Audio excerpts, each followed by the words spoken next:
Right, so we're looking at kind of many falsetas putting in Soleares. It's based on the Juan Serrano basic techniques Soleares. However, we are adding quite a bit of his falsetas and falsetas from Sanlúcar and other great flamenco players. You start with the bar on the 5th fret, and you're going to be basically be doing in your bass 6 string, 4 string, 6 string, 4 string, and then moving. And your tremolo is going to be, and for those of you who are flamenco experts, I know that flamenco has a 5-note tremolo. We're going to just use the 4-note tremolo for now. Eventually you're going to do the 5-note tremolo. Right, so you land your pinky on the 8th fret, and then you turn it into a dominant chord. Right, so that is the principle. So your bass.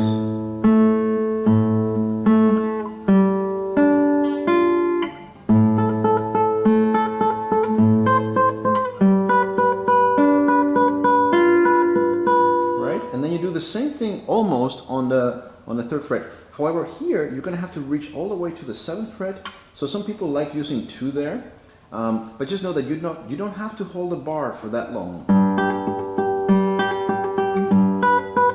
At that point, you can lift your bar a little bit. You just need the 6th string and the 1st string there. So 3rd fret, 7th fret, a little bit of a stretch, right?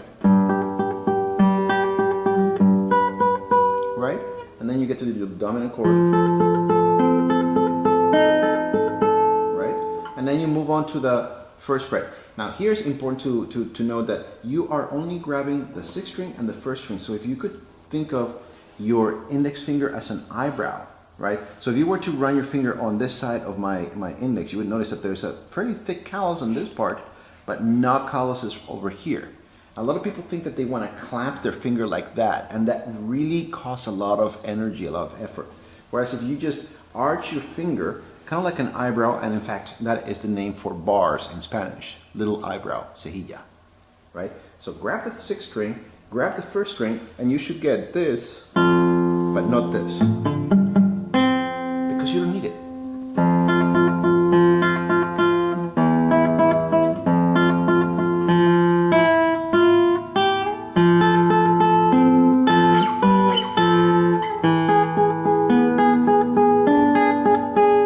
Explain this. Just like before, right? Then open in the bar and then 3. Then only that, open E, use 4 because you're going to move on to the dominant,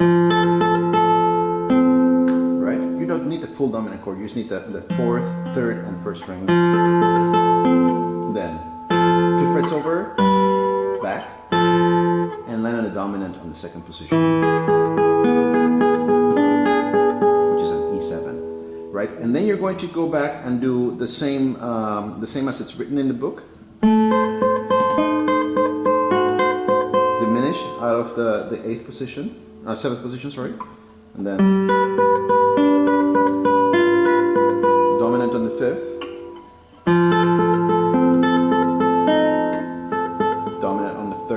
Then dominant.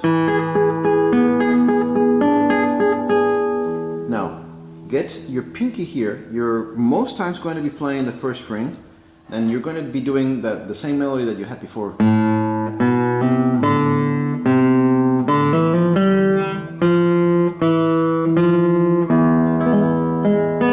Right, so open A, 2, 3, with the hammer, right? Consecutive hammer. Open, hammers to 2, hammers to 3, a triplet, right? 1, 2, 3, G, 3. Now, with the tremolo part, now you don't have to play the tremolo here if it's confusing. It's almost like doing this trick, right? So if you want to just at first when you're learning it, just for the hammer on.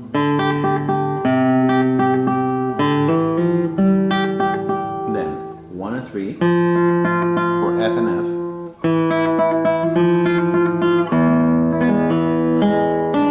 You can add the D, the leading tone, or just a B. And then here comes the run.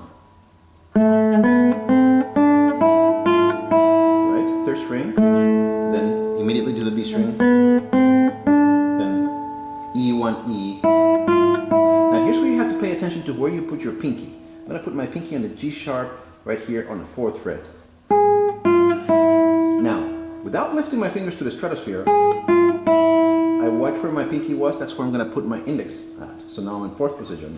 Now watch the pinky.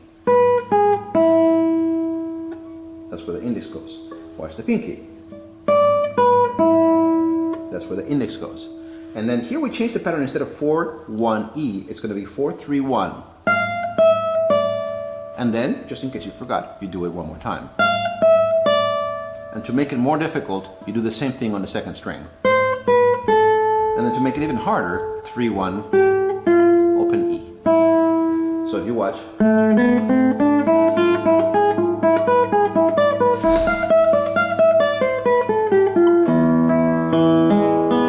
It's a very hard-looking little lick that is very easy to play. So you're going to impress all kinds of people with this, but it's really easy.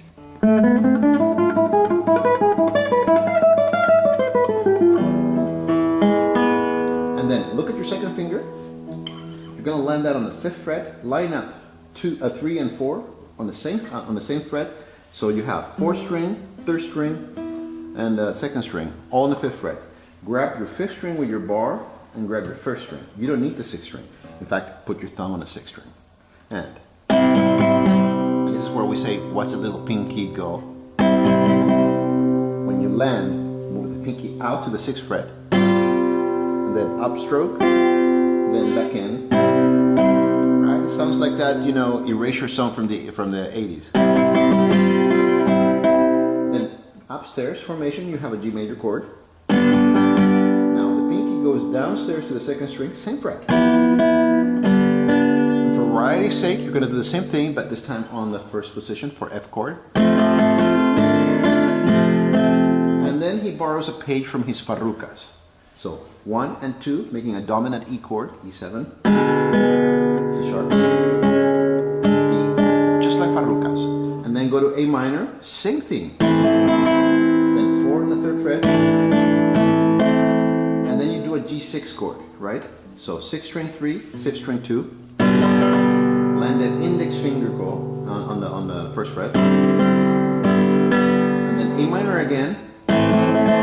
Then when you do your index stroke, you're starting a set of triplets, so it becomes a little bit lazy in terms of rhythm. And then the last part of the triplet is 4 on the 6th string.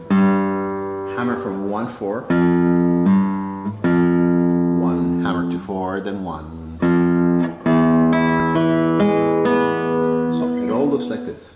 Tuck out, tuck in, upstairs, downstairs, back upstairs, 1st position, upstairs, farrucas.